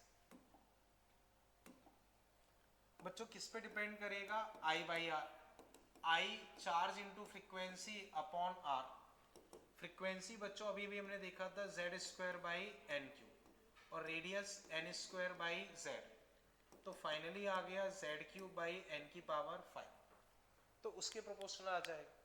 तो अगर मैग्नेटिक फील्ड एट सेंटर पूछता है तो जेड क्यूब बाई एन की पावर 5, यहां तक बच्चों कोई दिक्कत, ठीक है ना, ओके। अब बच्चों वापस समझो इसके अलावा बच्चों अगर हम एनर्जी लेवल्स देखें तो बच्चों याद करो टोटल एनर्जी का क्या फॉर्मूला आया था, -13.6 z square by N square. अगर मैं हाइड्रोजन एटम लेता हूं तो जेड क्या होगा, 1, हाइड्रोजन एटम के लिए जेड 1, एटॉमिक नंबर 1। अब बच्चों मैं फर्स्ट ऑर्बिट में एनर्जी निकाल तो एन क्या रखूंगा, एनर्जी क्या आएगी, अब सेकेंड ऑर्बिट में निकाल तो एन क्या रखूंगा, 2, 4 रखोगे, 4 से डिवाइड करोगे माइनस का 3.2, 4 सॉरी 3 रखोगे, 3 का स्क्वायर 9, 9 से डिवाइड करोगे माइनस का 1.51, फिर 4 रखोगे तो बच्चों माइनस का 0.85, 5 रखोगे तो माइनस का 0.54 शायद आता था, ठीक है, माइनस का 0.54, हाँ सही। और बच्चों अगर मान लो इनफाइनाइट रखूंगा तो 0, तो इस तरह से बच्चों एनर्जी लेवल्स हो जाते हैं। यहाँ तक क्लियर। अब बच्चों इसमें नेक्स्ट पेज आप देखो, इसमें मैंने थोड़ा साफ सुथरा बड़े वाले फॉर्मूले भी लिख रखे हैं, लेकिन हाँ वो निकल गया एक तरीके से, बाहर हो गया। इन्फानाइट का मतलब वो उससे बाहर आ गया, ठीक है। अब बच्चों समझो, इसी को बच्चों मैंने सारे फॉर्मूले एक साथ लिख दिए हैं। इसमें बड़ा वाला फॉर्मूला भी लिखा है, छोटा वाला फॉर्मूला भी लिखा है, बट काम का बच्चों केवल छोटा वाला है। उसमें भी रेडियस और स्पीड का याद रख सकते हो, बाकी चीज़ें रिलेट करके कर सकते हो, और धीरे धीरे 13.6 वगैरह वो अपने आप रट जाता है, उसकी इतनी दिक्कत नहीं रहती। तो बच्चों वही तुम देखोगे, ऊपर बड़ा फॉर्मूला लिखा है वो काम का नहीं है, वो छोड़ दो। नीचे देखोगे स्पीड c/137 z/n, रेडियस वही 0.53 angstrom, n square by Z, energy kinetic बच्चों 13.6, पोटेंशियल माइनस वही मैंने लिखा है, टाइम पीरियड n³/z² के प्रोपोर्शनल, फ्रीक्वेंसी उसका उल्टा। तो मेनली बच्चों शुरू के बस नीचे के दो फॉर्मूले ही काम के, ये चीज समझ गए। अब टोटल एनर्जी वेरिएशन, ये भी बच्चों मैंने वही जो अभी डेटा लिखा है वही है। इधर बच्चों मैंने कुछ टर्म्स लिखे, टर्म्स तो वो बस ऐसे ही बता रहा हूँ, उनकी डेफिनेशन का कोई मतलब नहीं है, सिंपल से टर्म्स है, तो बस रिकॉल करवाने के लिए टर्म्स लिख दिए। बच्चों पहली चीज है बाइंडिंग एनर्जी। तो बाइंडिंग एनर्जी का क्या मतलब होता है बच्चों समझो, हाँ बोलो। जो एनर्जी बाइंड किए हुए, तो इसको मतलब समझो, सिंपली बच्चों ये समझो, अगर हम इलेक्ट्रॉन की बात करें तो इलेक्ट्रॉन को अगर मैं इन्फानाइट पे यहां ले जाता हूं, तो इन्फानाइट पे उसकी एनर्जी क्या है, शुरू में एनर्जी कितनी है -13.6। तो बच्चों -13.6 से मान लो मैं एक बार -15 मान लो बच्चों -15 एनर्जी, तो मैं उसे जीरो करना, तो अपनी तरफ से कितनी एनर्जी देनी पड़ेगी कि जीरो हो जाए, 15। तो ऐसे -13.6 है, तो मैं उसे जीरो करना है, तो अपनी तरफ से कितनी देनी पड़ेगी 13.6। तो बच्चों 13.6 तुमने एनर्जी दी, तो वो बाहर निकल जाएगा, बाहर निकल गया, अब उससे आज़ाद हो गया। तो जो वो न्यूक्लियस से बंधा हुआ था वो अब उससे आज़ाद हो गया, तो उसको आज़ाद करने के लिए जो तुम्हें एनर्जी देनी पड़ी वो एक तरीके से क्या हो गई, बाइंडिंग एनर्जी। वो भी है, लेकिन बाइंडिंग एनर्जी को हम और एस्पेक्ट्स में भी डिस्कस करते हैं। आयनाइजेशन एनर्जी तो केवल इलेक्ट्रॉन के लिए होगी, अब ये मैंने इलेक्ट्रॉन के लिए बताया। बाइंडिंग एनर्जी टर्म्स लार्ज हो जाता है, ये अभी मैंने इस टॉपिक के हिसाब से बताया। अब इसको लार्ज प्रोस्पेक्टिव में देखें तो हम न्यूक्लियर फिजिक्स में भी पढ़ेंगे। जैसे मान लो एक ऑक्सीजन एटम मान लो, उसमें क्या है 8 प्रोटॉन 8 न्यूट्रॉन, उनको लेके तुमने बना दिया, बन गया, अब उन्हें तुम वापस तोड़ रहे, तो हर एक प्रोटॉन न्यूट्रॉन सबको अलग कर, तब जो एनर्जी देनी है उसको क्या बोलोगे, बाइंडिंग एनर्जी। तो आयनाइजेशन एनर्जी तो केवल हम एक इलेक्ट्रॉन को निकालने वाली एनर्जी बोलेंगे, लेकिन बाइंडिंग एनर्जी को हम कई जगह यूज कर लेते हैं। अब वहां पे जब मैंने न्यूक्लियस को तोड़ा है, उसको हम आयनाइजेशन एनर्जी नहीं बोल पाए, समझ गए ना। आयनाइजेशन एनर्जी का मतलब ये कि केवल तुमने एक इलेक्ट्रॉन निकाल दिया, उसके लिए जो एनर्जी चाहिए। बाइंडिंग एनर्जी को हम कई जगह यूज कर लेते हैं, जैसे यहाँ एक इलेक्ट्रॉन को निकाला तो वो उस इलेक्ट्रॉन की बाइंडिंग एनर्जी हो गई, पूरे न्यूक्लियस को तोड़ के अलग कर दिया तो उस न्यूक्लियस की बाइंडिंग एनर्जी हो जाएगी, समझ गए ना भाई। ओके, अब बच्चों आते हैं, बाइंडिंग एनर्जी समझ गए। इलेक्ट्रॉन के लिए फिलहाल मान लो इलेक्ट्रॉन को दूर करने के लिए जो एनर्जी चाहिए, इन जनरल कोई भी सिस्टम जो है, कोई भी सिस्टम, उसको तोड़ने के लिए जो एनर्जी चाहिए वो बाइंडिंग एनर्जी। इसका रिवर्स भी ट्रू है, जब वो सिस्टम बनता है तो जितनी एनर्जी रिलीज होती है वो भी बाइंडिंग एनर्जी होती है, दोनों ही सही। फिर आयनाइजेशन एनर्जी बच्चों पता ही है, आयनाइज करने के लिए जो एनर्जी चाहिए। आयनाइजेशन पोटेंशियल, जैसे बच्चों यहाँ आयनाइज करने के लिए तुम्हें मान लो 13.6 एनर्जी चाहिए, तो पोटेंशियल कितना रखना पड़ेगा 13.6 वोल्ट, तो जो एनर्जी इलेक्ट्रॉन वोल्ट में होगी उतना ही पोटेंशियल हो जाता है, ठीक है। एक्साइट, हाँ बोलो। टोटल एनर्जी, टोटल एनर्जी भी नहीं बोलेंगे, टोटल एनर्जी का नेगेटिव, ठीक है। ओके, हाँ उसमें बस ये मिलेगी, जैसे मान लो तुम्हें अलग करने पे 13.6 देनी पड़ी, तो जब लेके आओगे तो तुम्हें 13.6 एनर्जी मिलेगी, वैल्यू वही रहेगी, ठीक है। एक्साइटेशन एनर्जी का मतलब बच्चों जैसे मान लो मैं 1 से 3 पे ले गया, 1 से 3 पे ले गया, तो 1 से 3 पे ले जाने के लिए जो एनर्जी खर्च करनी पड़ी वो एक्साइटेशन एनर्जी। 1 से 5 पे ले गया तो एक्साइट करने के लिए जो एनर्जी खर्च करनी पड़ी वो एक्साइटेशन एनर्जी। तो मान लो बच्चों मैं 1 से 3 पे ले गया तो ये 13.6 और ये 1.5, डिफरेंस कितना है 12.1। तो मुझे अपनी तरफ से 12.1 एनर्जी देनी पड़ेगी। तो एक्साइटेशन एनर्जी क्या होगी 12.1 और पोटेंशियल लिखोगे तो 12.1 वोल्ट, एक्साइटेशन पोटेंशियल 12.1 वोल्ट। ये बच्चों मैंने बताया, यहां तक क्लियर। अब ठीक है बच्चों, अभी इसमें इतना ही रखते हैं। अब बच्चों इसमें हम क्वेश्चंस कर लेते हैं। तो वो बच्चों देखो, अब बच्चों इसमें 6 से लेकर 9 तक आप एक बार क्वेश्चन अटेम्प्ट करो, फिर मैं डिस्कस करूँ।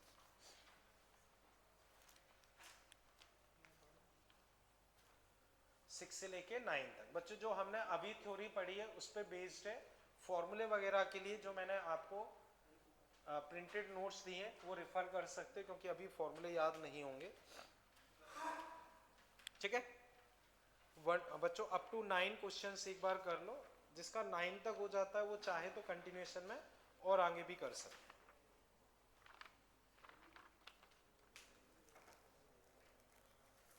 बच्चों ये सीट तो सब पे है ना, ऐसा तो कोई नहीं जिसपे नहीं हो। ठीक है,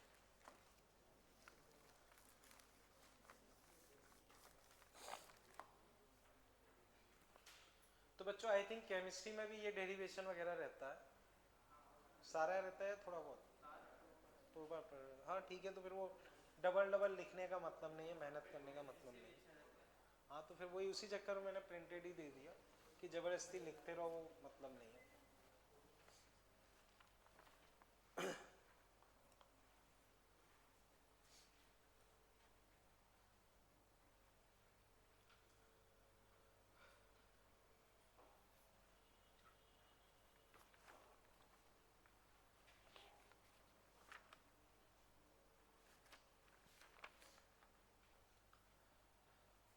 तो बच्चों जैसे अनीस अपनी मॉड्यूल ले लेना है। हाँ मैंने मॉड्यूल ग्रुप पे डलवाया था, आ गया था क्या मॉडर्न फिजिक्स मतलब फोटो इलेक्ट्रिक इफेक्ट का? कौन सा मॉडर्न, ये वाला भी ना एटम? अच्छा आपके में एक्चुअली मैंने टॉपिक देखे ही नहीं है किस तरह से, एक बार मुझे दिखाना। मॉडल का सर आगे इंटरमीडिएट डी प्रॉब्लम। अच्छा photo electric effect matter wave, इसमें अलग अलग है, एटॉमिक स्ट्रक्चर अलग है। ओके न्यूक्लियर फिजिक्स, हाँ वो मॉडल को डलवा दिया पीडीएफ? हाँ डलवा दिया, पर मैंने फोटो इलेक्ट्रिक का डलवाया, मुझे नहीं पता था कि वो अलग है। तो मैटर वेव भी बच्चों कर सकते हो वैसे, इसको भी डलवा जैसे बच्चों हाँ वो मैं अभी बोल दूंगा, क्या है कि मुझे पता नहीं था तो मैं अभी इसको ले लेता हूँ, फोटो खींचने को बोल देता हूँ। तो बच्चों जैसे फोटो इलेक्ट्रिक इफेक्ट देखोगे तो उसकी फर्स्ट एक्सरसाइज में बच्चों 50, 40 और 21। तो बच्चों नेक्स्ट टर्म पे हम उसकी फर्स्ट अकेली कर लेंगे, बाकी आप करना चाहो तो 1, 2, 3 सारा कर सकते हो। अब नेट चले तब तो निकलवा पाएंगे। अच्छा अच्छा ऐसा है, ओके चलो खैर मैं वो भी देखता हूँ।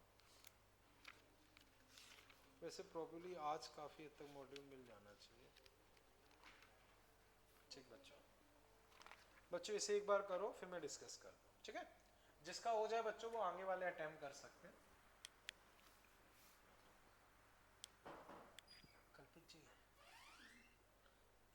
कल्पित जी देखो इधर, सर अभी ये चीज नहीं कर सकते सर। नहीं इसमें 2-3 ही पेज वो है। मैं कर ही नहीं सकता अभी सर, नहीं कर सकता। अगर हो पाए क्या है कि वो बच्चा वापस ले जाएगा और कोई नहीं, कुल 4-5 पेज है। नहीं आप मेरे को रख दीजिए, अगर हो गया तो मैं कर दूंगा इस समय जैसे हाँ मैं समझ गया, बस देखो ये 4-5 पेज है, हाँ वही फोटो खींच के आपको मैं भेज दूंगा। ये कौन सा फिल्म?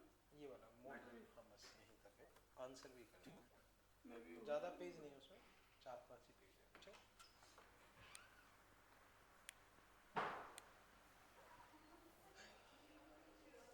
ओके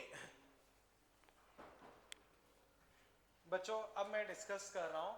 अभिषेक तुम मुझे बताओ 6th में तुम्हें क्या आंसर लग रहा है? बी सही है। To explain his theory Bohr ने क्या यूज किया? तो बच्चों बोर ने mainly quantization of angular momentum use किया था। तो कंजर्वेशन ऑफ लीनियर मोमेंटम गलत है, क्वांटाइजेशन ऑफ एंगुलर मोमेंटम। तो बच्चों जो हम mvr इक्वल टू NH/2 पढ़ते हैं, ये चीज होती है क्वांटाइजेशन ऑफ एंगुलर मोमेंटम, वो सही है। कंजर्वेशन ऑफ फोटोन गलत है, क्वांटाइजेशन ऑफ एनर्जी गलत है। तो सही आंसर हो जाएगा सिक्स्थ में बी, सिक्स्थ में बी। हिमानी तुम बताओ सेवंथ में तुम्हें कौन सा लग रहा है?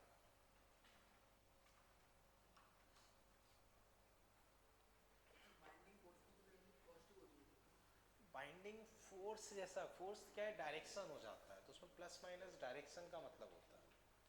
हालांकि बाइंड करके फोर्स रख रहा है तो वो अट्रैक्टिव मानते हैं, और अट्रैक्टिव फोर्स को जनरली निगेटिव कंसीडर करते हैं। हालांकि निगेटिव तो डायरेक्शन बताता है, लेकिन जनरली अट्रैक्टिव फोर्स निगेटिव मानते हैं।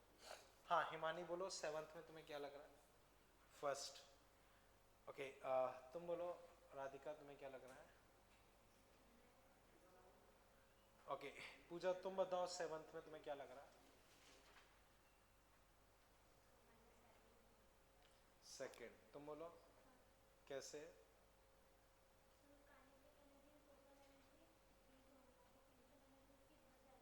क्यों बढ़ेगी?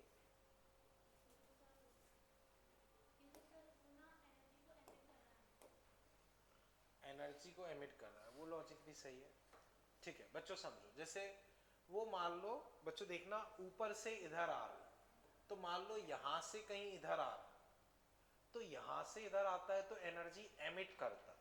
तो एनर्जी अगर एमिट कर रहा है तो अपनी एनर्जी निकाल रहा है, तो टोटल एनर्जी क्या होगी? कम होगी। टोटल एनर्जी क्या होगी? कम होगी। वो ठीक है।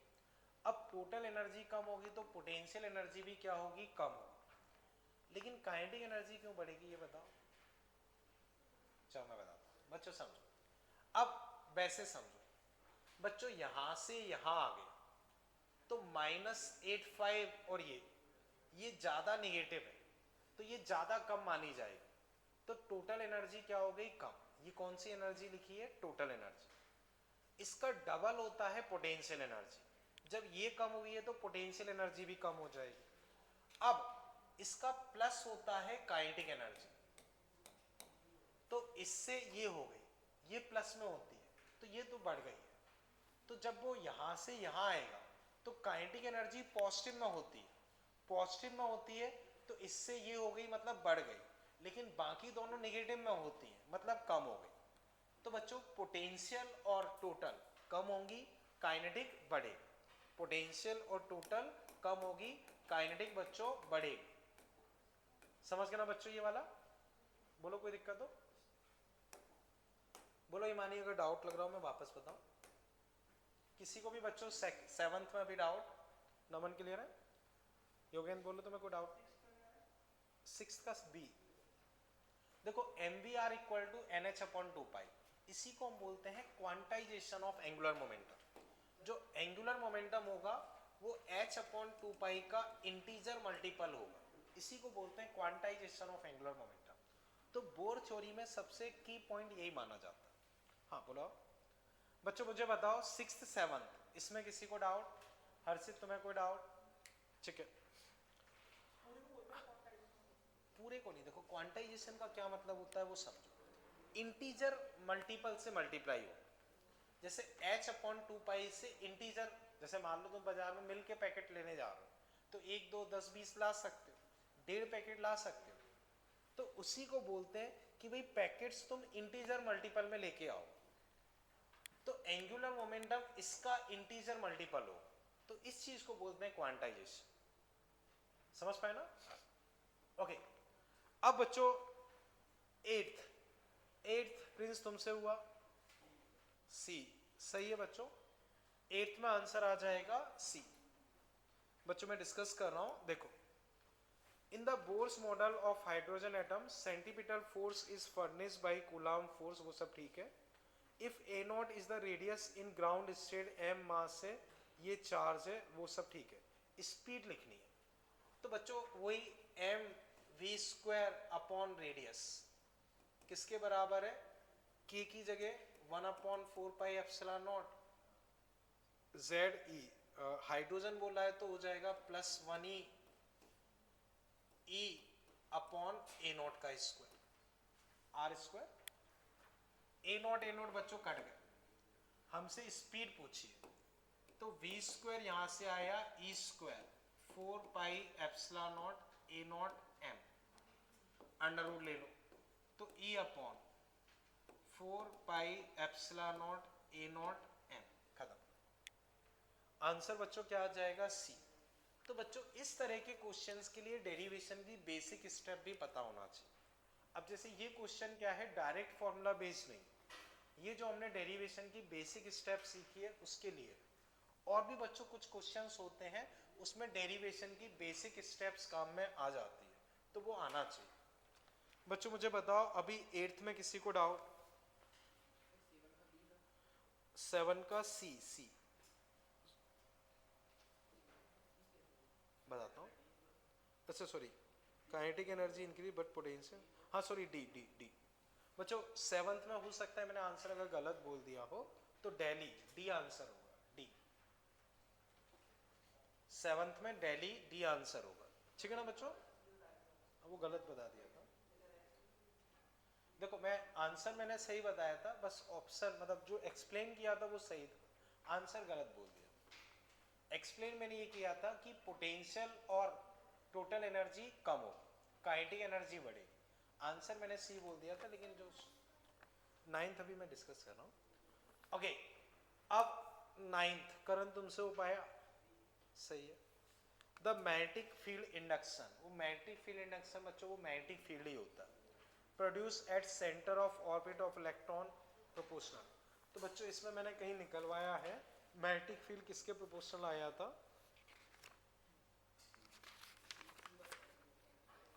बच्चों मैग्नेटिक फील्ड इसमें देखोगे तो Z³/n⁵, बच्चों इधर लिखा है Z³/n⁵, तो n⁻⁻5, n⁻⁻5, तो उस हिसाब से आंसर बच्चों Bombay B.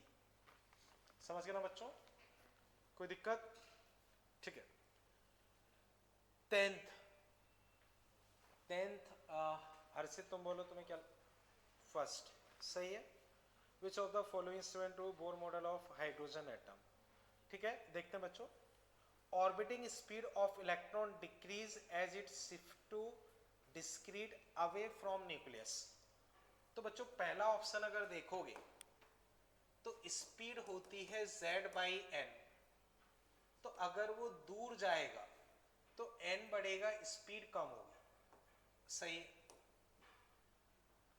Radius of allowed orbit of electron are principal proportional to principal quantum number, बच्चों वो गलत है, स्क्वायर के प्रोपोर्शनल है। n होता है प्रिंसिपल क्वांटम नंबर, तो उसके डायरेक्टली प्रोपोर्शनल नहीं है, स्क्वायर के प्रोपोर्शनल है।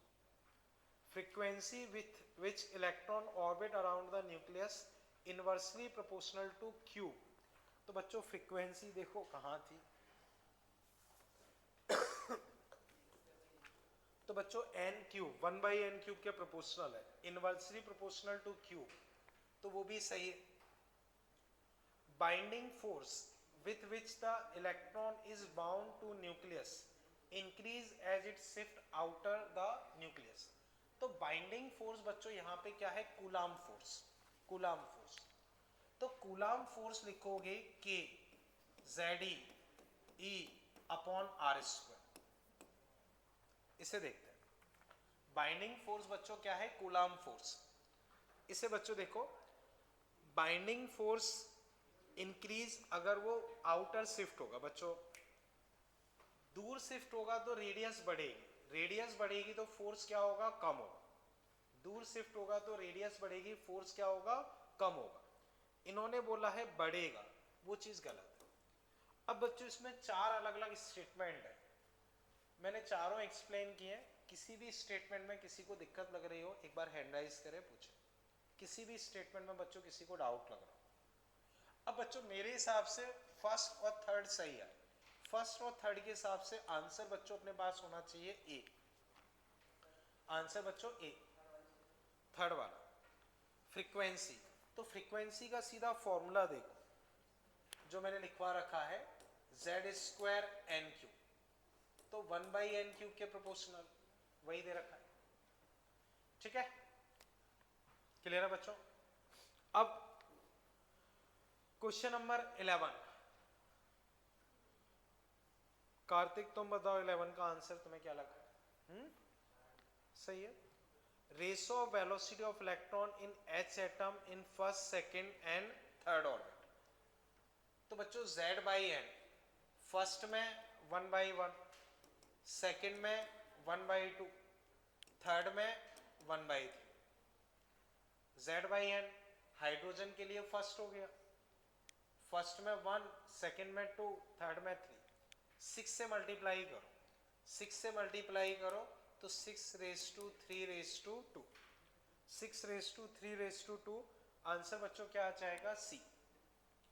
अभी कोई डाउट बच्चों? क्लियर है? ठीक है।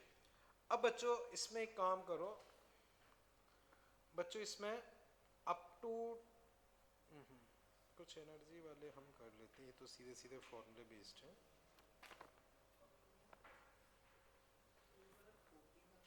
हाँ वो तो खैर सारी ही कर सकते हो, कोई दिक्कत नहीं। पर बच्चों अब इसमें एक काम करो, up to 24 as a homework रख लो, up to 24 as a homework रख लो। 25, 26 इससे बच्चों एक बार ट्राई करो, वो डिस्कशन करेंगे तो बता दूंगा, ठीक है ना? डिस्कशन करेंगे तो बता दूंगा। तो बच्चों अप टू 24 तक आप बाकी एज ए होमवर्क रख लो। अब 25, 26, 27 उससे अटेम्प्ट कर। हाँ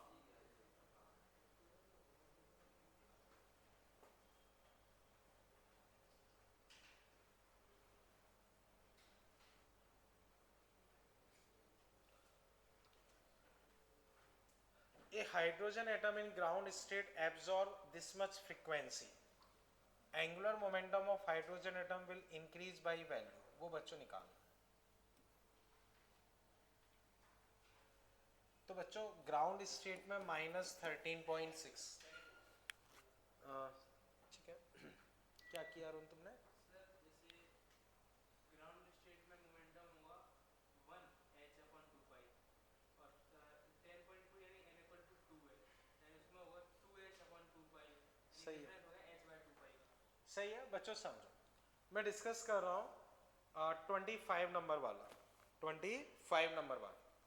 तो 25 में बच्चों आपको दिया है कि ग्राउंड स्टेट में इसने एक 10.2 एनर्जी एब्जॉर्ब कर ली। तो पहले ये थी 10.2 एब्जॉर्ब कर ली, तो कितनी बची? 3.4। तो वो कहाँ पहुँच जाएगा? यहाँ पे। तो बच्चों वो 1 से कहाँ पहुँच जाएगा? 2 पे। 1 से कहाँ पहुँच जाएगा? 2 पे। ये चीज़ क्लियर है? अब एंगुलर मोमेंटम बच्चों होता है NH/2π। जब ग्राउंड स्टेट में था तो था 1h/2π। जब सेकंड में पहुंच गया तो हो गया 2h/2π। तो 1h/2π से 2h/2π हो गया, तो कितना बढ़ गया? h/2π। h की वैल्यू बच्चों वही 6.6 इंटू 10 की पावर -34, 2 इंटू 3.14। ये लगभग बराबर मान लो तो 1 के आसपास मान लो। तो 1 इंटू 10 की पावर -34, 1 इंटू 10 की पावर -34। अपने पास एक ही ऑप्शन है बी। बच्चों बताओ अभी इसमें कहीं कोई दिक्कत? क्लियर है बच्चों? ये किसी को डाउट तो नहीं ना? बच्चों बोलो। ये था 25 नंबर। हाँ बोलो जो डाउट हो। वापस बताता हूँ, देखो ग्राउंड स्टेट में उसने 10.2 एनर्जी एब्जॉर्ब की।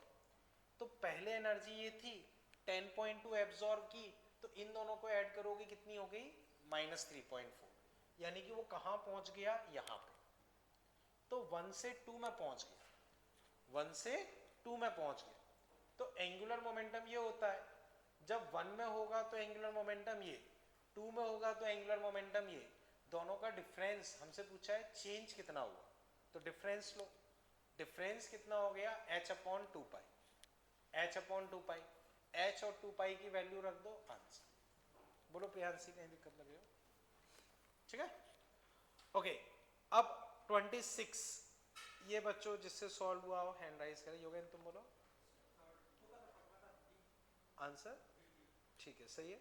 The ratio of speed of electron in third orbit of helium plus, तो हीलियम के थर्ड ऑर्बिट, तो बच्चों Z 3, सॉरी हीलियम के लिए 2 और 3 C/137, ये हुई। To speed of electron third orbit of hydrogen atom, तो हाइड्रोजन एटम में बच्चों लिखोगे तो 1 और ये 3, तो बाकी सब तो कट ही जाएंगे। 2⁻1, 2⁻1 मतलब डी ऑप्शन। क्लियर है बच्चों, ये सीधा फॉर्मूला ही है। 27 में बोलो क्या आ जाएगा, ए। स्पीड किसके प्रोपोर्शनल होती है, 1/n के। स्पीड बच्चों किसके प्रोपोर्शनल हो जाती है, 1/n के। 28 देखो बच्चों, फिर find ratio of energy of photon produce due to transition of electron of hydrogen atom, second permitted energy level to first energy level, highest energy level to first permitted, और पूछा क्या है, रेशो ऑफ एनर्जी। ठीक है, क्या रहा है, first सही है बच्चों। देखो हमसे बोला है सेकंड से फर्स्ट में जंप कर रहा है, तो बच्चों इन दोनों का डिफरेंस कितना होता है, माइनस भूल जाओ, केवल डिफरेंस निकालो।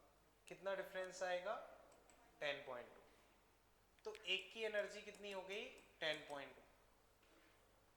अब दूसरा बोला है हाईएस्ट मतलब इनफाइनाइट, इनफाइनाइट से यहां वही बोला ना, हाईएस्ट टू फर्स्ट, तो ये डिफरेंस कितना होगा, 13.6। ठीक है, तो ये और ये इन दोनों का डिफरेंस निकाल, मतलब रेशो निकालना, तो रेशो निकालोगे बच्चों कितना आ गया, 3/4। तो पहले बच्चों सेकंड से फर्स्ट आ रहा है तो 10.2 एनर्जी, इनफाइनाइट से इधर आ रहा है तो बच्चों इतनी एनर्जी। इतना समझ पाए बच्चों, यहां तक कोई दिक्कत, ओके ठीक है। अब बच्चों एक छोटी सी चीज मैं और बता रहा हूं, यहां बच्चों देखो नोट करके मैंने 1-2 पॉइंट बताए, उसमें ये है bore theory is applicable for H and H like atom. तो बच्चों जो बोर थ्योरी के ड्रॉबैक हैं वो मैं बता रहा हूं। तो बोर थ्योरी को हम केवल जो इस यहाँ पे बच्चों हाइड्रोजन और हाइड्रोजन लाइक एटम पे लगा सकते हैं। हाइड्रोजन और हाइड्रोजन लाइक से क्या मतलब है, single electronic system. Single electronic system से मतलब है कि जिसमें केवल एक सिंगल इलेक्ट्रॉन हो, उसी पे लगा सकते हैं। जैसे बच्चों हाइड्रोजन में कितने इलेक्ट्रॉन है, हाइड्रोजन का आइसोटोप होता है ड्यूटेरियम, उसमें कितने होते हैं, 1 इलेक्ट्रॉन। ठीक है ना, ट्राइटियम उसी का आइसोटोप है, उसमें कितने होते हैं, 1 इलेक्ट्रॉन। तो इन पे लगा सकते हैं। हीलियम में कितने इलेक्ट्रॉन होते हैं, हीलियम में इलेक्ट्रॉन 2, नहीं लगा सकते। लेकिन उससे एक निकाल दो तो कितना बचा, He+, उस पे लगा सकते हैं। लिथियम में कितने इलेक्ट्रॉन होते हैं, नहीं लगा सकते। लेकिन उससे 2 इलेक्ट्रॉन निकाल दो तो लिथियम 2+, उस पे लगा सकते। बेरिलियम 3+, बेरिलियम में 4 है लेकिन 3 निकाल दो तो बचा 1, लगा सकते। तो hydrogen and hydrogen like atom पे ही इसकी थ्योरी एप्लीकेबल है। बाकी एटम्स में क्या होता है बच्चों, और इलेक्ट्रॉन्स होंगे तो न्यूक्लियस की जगह इधर उधर भी फोर्स लगेगा तो फोर्स सेंट्रल नहीं रह पाता, तो हम वो थ्योरी नहीं लगा सकते। ठीक है, फिर देखो in multiple electronic system force will not be central, hence we can not apply Bohr theory. ठीक है ना, क्लियर है बच्चों। तो मल्टीपल इलेक्ट्रॉनिक सिस्टम में बच्चों पहले तो न्यूक्लियस अकेला फोर्स लगा रहा था, अब इधर उधर इलेक्ट्रॉन होंगे वो भी फोर्स लगाएंगे, तो एक अकेला फोर्स नहीं रहेगा, सेंट्रल फोर्स नहीं रहेगा, तो ये थ्योरी हम नहीं लगा सकते। क्लियर है बच्चों, तो ये चीज़ है बच्चों। उसके अलावा बच्चों बिल्कुल लास्ट में भी यही मैंने लिखवा रखा है, वो और बता देता हूँ, वो भी यही चीज़ है, लिमिटेशंस ऑफ बोर थ्योरी। बच्चों यहाँ मैंने इधर लिखा है द स्पेक्ट्रल लाइन। अच्छा चलो इसे छोड़ो, स्पेक्ट्रल लाइन वगैरह मैं बाद में पढ़ूंगा, बताऊंगा, तब डिस्कस करते हैं। तो बच्चों अब नेक्स्ट टर्म के लिए इसमें एक तो 24 तक क्वेश्चंस कर लेना, पहली चीज़।